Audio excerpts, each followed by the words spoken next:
نحمده ونصلي ونسلم على رسوله الكريم اما بعد معزز محترم سامعین، گزشتہ درس میں تصدیق کی وضاحت کی تھی کہ تصدیق کا مطلب اسلامی تعلیمات کو سچا سمجھنا ہی نہیں بلکہ سچا سمجھنے کے ساتھ ان تعلیمات کو ماننا ضروری ہے۔ ایک آدمی کتنی ہی پختگی کے ساتھ اسلامی تعلیمات اور آپ علیہ الصلاۃ والسلام کی دی ہوئی تعلیمات کی حقانیت کا علم رکھتا ہے لیکن مانتا نہیں تو محض علم رکھنے سے مومن نہیں کہلائے گا، بلکہ علم کے ساتھ ساتھ ان تعلیمات کو ماننا بھی ضروری ہے۔ آج کے درس میں دو باتوں کی وضاحت کی جائے گی۔ پہلی بات یہ کہ سچا سمجھنا کسے کہتے ہیں، دوسرے الفاظ میں کہ یقین کا مطلب اور یقین کی وضاحت کی جائے گی، اور دوسری بات یہ ہے کہ ماننے کا معیار کیا ہے کہ جس سے پتہ چلے کہ میں نے واقعتاً مان لیا یا فلاں جو اپنے آپ کو مومن کہہ رہا ہے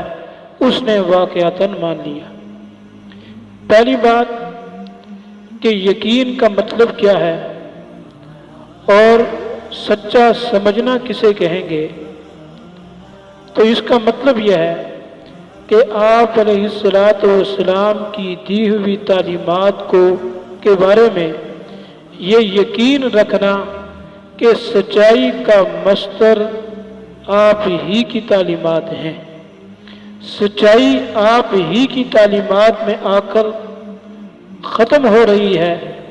آپ کی تعلیمات کے مقابلے میں جس کی جو تعلیمات ہیں وہ باطل پر مبنی ہیں، جھوٹ پر مبنی ہیں، اور اس کو تعبیر کیا جاتا ہے تبری عن الادیان کلیہا سے، یعنی اسلام کے سوا تمام ادیان سے برات کا اعلان کرنا، برات کا اظہار کرنا، یہ یقین کے لیے ضروری ہے۔ اب اگر ایک آدمی یہ سوچ و فکر رکھتا ہے کہ میرا مذہب اسلام ہی سچائی کا مصدر نہیں بلکہ حق دیگر مذاہب میں بھی ہو سکتا ہے، یا دیگر مذاہب میں حق ہے یا دیگر مذاہب میں حق ہوگا، یا یوں کہنا کہ سچائی کی عالمگیر تحریک میں یہ جو مختلف مذاہب ہیں یہ اس سچائی کی الگ الگ تعبیرات ہیں، یا یہ کہنا کہ سارے مذاہب والے اللہ تک پہنچنے کی کوشش کر رہے ہیں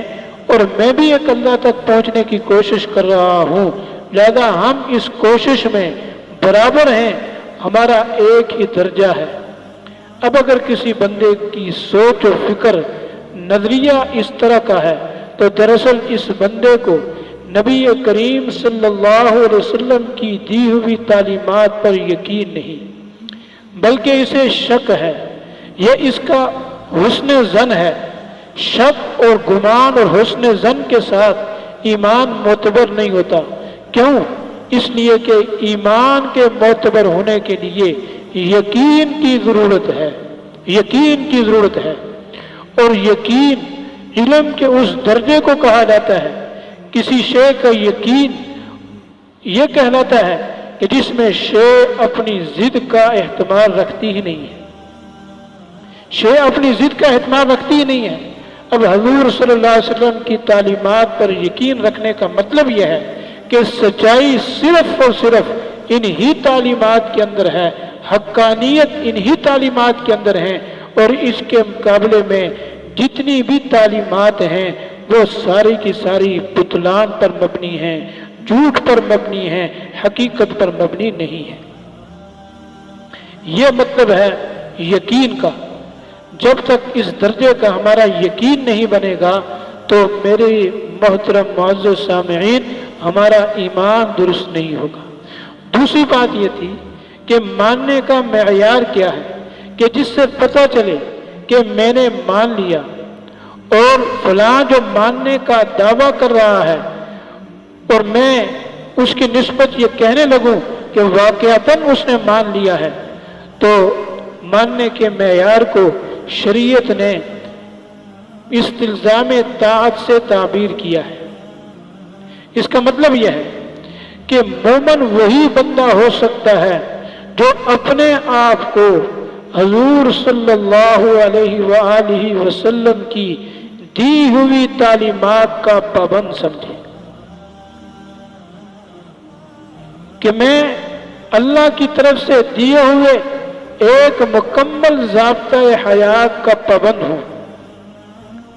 جس کی خلاف ورزی کروں گا تو میری بات پرس ہوگی، میری پکڑ ہوگی، دنیا کے اندر بھی ہو سکتی اور آخرت کے اندر بھی ہوگی۔ جب تک یہ نظریہ، یہ سوچ و فکر یہ نہیں بن سکتی، اس وقت تک ماننے کو ماننا نہیں کہیں گے، ماننے کو ماننا نہیں کہیں گے۔ ایک بندہ اگر وہ اپنے آپ کو رب کے احکامات کا پابند ہی نہ سمجھے کہ میرے اوپر کوئی پابندی نہیں ہے، یہ مولوی حضرات اپنی طرف سے ہی کہتے رہتے ہیں، جیسے سود کو جو بارے میں لبرل قسم کے لوگوں کا، سیکولر لوگوں کا، باوجود یہ کہ وہ کلمہ پڑھتے ہیں، باوجود یہ کہ اپنے آپ کو مسلمانوں کی صف میں شامل سمجھتے ہیں، لیکن وہ لوگوں کے سامنے ان کے یہی تبصرے ہوتے ہیں کہ یہ مولویوں کی باتیں ہیں، اور یہ کہہ کر کے وہ اپنی جان چھڑاتے ہیں۔ دراصل وہ اپنے آپ کو اللہ کے اس حکم کا پابند نہیں سمجھتے، اللہ کے اپنے آپ کو اس حکم کا پابند نہیں سمجھتے۔ تو جب تک استلزام طاعت اور تبرئی عن الادیان کلیہا نہیں ہوگا، ہم مومن نہیں بن سکتے۔ آج کے اس دور کے اندر امریکی یونیورسٹیوں میں ایسے افراد تیار کیے جا رہے ہیں جو علمی دنیا میں یہ باور کرانا چاہتے ہیں مسلمانوں کے علم حلقوں میں کہ سچائی کا مصدر صرف اور صرف اسلام نہیں ہے، بلکہ اس پر یہ آ جائیں کہ اسلام کے علاوہ بھی کسی اور مذہب میں سچائی ہو سکتی ہے۔ اگر یہ نظریہ ہمارا بن گیا، یہ سوچ و فکر ہماری بن گئی، تو ہمارا یقین اسلامی تعلیمات پہ اٹھ گیا ہے۔ اب یہ یقین نہیں رہا، یہ گمان بن گیا ہے، یہ شک بن گیا ہے، یہ وہم اور خیال بن گیا ہے۔ وہم اور خیال اور شک اور گمان کے ساتھ ایمان معتبر نہیں ہوتا۔ تو ان دو باتوں کو اگر ہم سمجھ لیں تو سمجھ لیں کہ ہم نے ایمان سمجھ لیا ہے۔ اب ایک بندہ آمنتو کہتا ہے کہ میں ایمان لایا، میں ایمان لا رہا ہوں، اس کا مطلب کیا ہے؟ گویا کہ وہ یہ کہہ رہا ہے کہ میں صدق کے دل کے ساتھ حضور صلی اللہ علیہ وسلم کی لائی ہوئی تعلیمات کو سچا سمجھتے ہوئے میں اس پر، اس کی سچائی پر یقین رکھتا ہوں، اور اس کے ساتھ ساتھ میں اس تعلیمات کے مقابلے میں تمام تعلیمات سے برات کا اظہار کرتا ہوں، اور میں اپنے آپ کو ان تعلیمات کا پابند سمجھتا ہوں۔ جب یہ تینوں باتیں آمنتو کے اندر ہوں گی تب ہمارا آمنتو کہنا یہ درست ہوگا۔ اگر ان تینوں باتوں میں سے